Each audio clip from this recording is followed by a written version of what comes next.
एक समय पार्वती जी ने भगवान शंकर से पूछा कि हे जगाधार, आपने अपने प्रति अनेक पूजनीय कथाओं का वर्णन किया, अब आप मुझ पर दया करके साक्षात फल देने वाला श्री वैद्यनाथ धाम का महात्म्य सुनाएं। यह सुनकर शंकर जी अति आनंद के साथ कहने लगे कि हे प्राण प्रिय, यह पुण्य महात्म्य प्रत्येक प्राणी मात्र को जरूर सुनना चाहिए। जो मनुष्य बिना महात्म्य सुने ही श्री वैद्यनाथ की यात्रा करता है, वह पूरे पुण्य फल का भागी नहीं होता। हे कल्याणी, जिस घर में श्री वैद्यनाथ महात्म्य रहता है, उस घर में भूत प्रेत आदि का वास नहीं होता और वह घर सदा धन धान्य से पूर्ण रहता है। अब एकाग्रचित्त से श्री वैद्यनाथ क्षेत्र का महात्म्य सुनो। हे प्राण प्रिय, एक अत्यंत रमणीक लंकापुरी नगरी थी, जिसमें हमारा मित्र कुबेर राज करता था। रावण नाम का विद्वान महाबली अपने बाहुबल से कुबेर को परास्त कर लंका पर सदा के लिए अपना अधिकार जमा लिया। रावण दुष्ट बुद्धि और देवताओं को सताने के कारण राक्षस श्रेणी में गिना जाने लगा। पर एक दिन रावण अपनी सभा में बैठा हुआ मन में विचार करने लगा कि मुझे सब कुछ प्राप्त है, पर जन्म लेकर जिसने इस नश्वर शरीर द्वारा कुछ सत्कर्म न किया, उसका राज्य वैभव आदि सब व्यर्थ है। संसार में सबसे शीघ्र प्रसन्न होकर सब प्रकार की मनोकामना सिद्ध करने वाले भगवान शंकर हैं, अतः उन्हीं की भक्ति आराधना करनी चाहिए।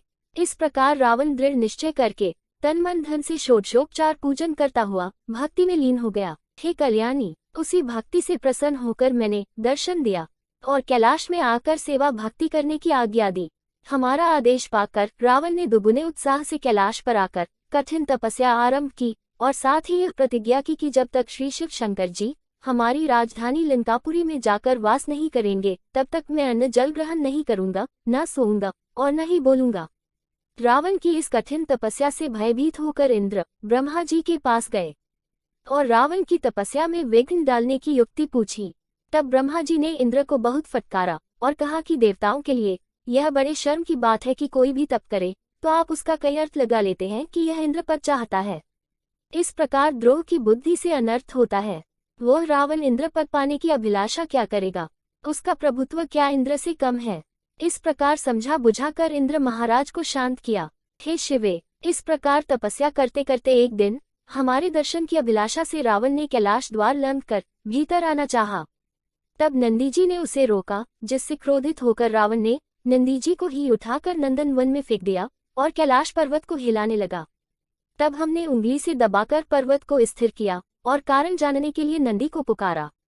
तब रावण बोला, हे प्रभु, नंदी अभी नंदन वन को गए हैं, जो आज्ञा हो इसी दास को कहिए। इस तरह की आवाज सुन हमने द्वार पर जाकर पूछा कि तुम कौन हो, कैलाश पर्वत को भी किसने चलायमान किया। तब अत्यंत विनीत भाव से रावण बोला, हे दयानिधि, मैं आपका दासानुदास रावण हूँ। यह अपराध करने वाला भी यही दास है, जो बहुत दिनों से आशा लगाए बैठा है। हे भगवान, आपके दर्शन को जाते हुए मुझे नंदी ने रोका, अतः मैंने क्रोधवश नंदी को उठाकर नंदन वन में फेंक दिया और आपके कैलाश पर्वत को चलायमान किया। अतः हे नाथ, आप मेरे अपराध को क्षमा करें। रावण की नम्र वाणी से प्रसन्न होकर मैंने मनोवांछित वर मांगने की आज्ञा दी। रावण बोला, हे भक्तवत्सल, आप इस अधम दास पर प्रसन्न हैं, तो लंकापुरी में चलकर निवास कीजिए, जिससे नियमपूर्वक घर पर ही सेवा करूं। तब हमने आज्ञा दी कि सामने के लिंग को उठाकर लंका ले जाओ, इसमें मेरी शक्तियां अंतर्निहित रहेंगी। किंतु हे रावण, याद रखना कि लिंग का पूजन जिस भी अभिप्राय से जो करेगा वह निश्चय ही पूर्ण होगा।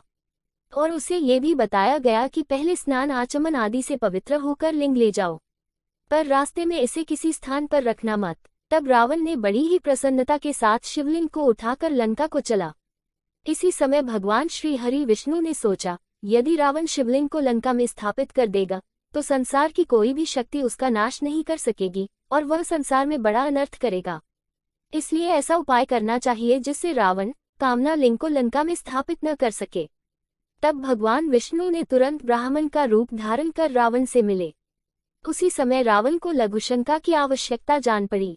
शिव वचनों को याद करता हुआ रावण शिवलिंग को पृथ्वी पर रखना उचित न जान ब्राह्मण वेशधारी भगवान विष्णु के हाथों में देकर लघुशंका करने बैठ गया। रावण बैठा लघुशंका करता ही रह गया। उधर भगवान विष्णु ने शिवलिंग को वहीं स्थापित कर दिया और शिवलिंग पाताल पर्यंत व्याप्त हो गया। पृथ्वी पर केवल 8 अंगुल प्रमाण रह गया, जो अभी तक विद्यमान है। इधर रावण को आकाशवाणी हुई कि, हे रावण, अभी तक लघुशंका ही कर रहे हो। वहां जिसे तुमने ब्राह्मण समझा था वे साक्षात विष्णु थे। तुम शिवलिंग को उखाड़ने की चेष्टा मत करना, क्योंकि इससे वंश का नाश हो जाता है। तुम्हें मालूम होना चाहिए कि पार्वती जी ने आचमन के बहाने पेट में गंगा यमुना आदि नदियों का पानी भर दिया था। रावण ने आकर देखा कि शिवलिंग पृथ्वी पर स्थापित है और एक भील उसकी पूजा कर रहा है। रावण ने पूछा कि तुम किसकी पूजा कर रहे हो? भील बोला, हे रावण, यह भगवान विष्णु द्वारा स्थापित सकल मनोकामनाओं को पूर्ण करने वाले श्री वैद्यनाथ का तुम्हारा लाया हुआ शिवलिंग है, जिसकी पूजा से मनोरथ सिद्ध होते हैं। पुनः श्री महादेव जी बोले, हे भवानी।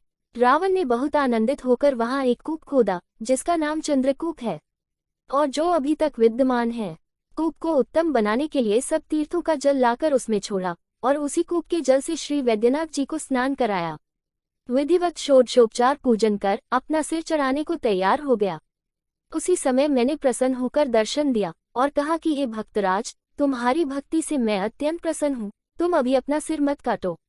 इस सिर को त्रेतायुग में श्री राम जी स्वयं काटेंगे, जिससे तुम्हारी मुक्ति होगी।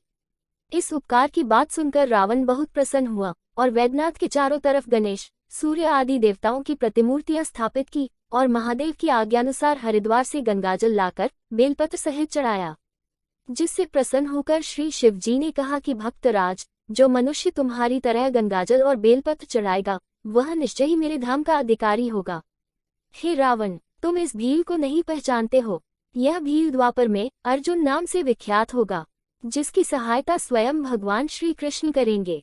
यह कृष्ण का अत्यंत प्रिय मित्र होगा।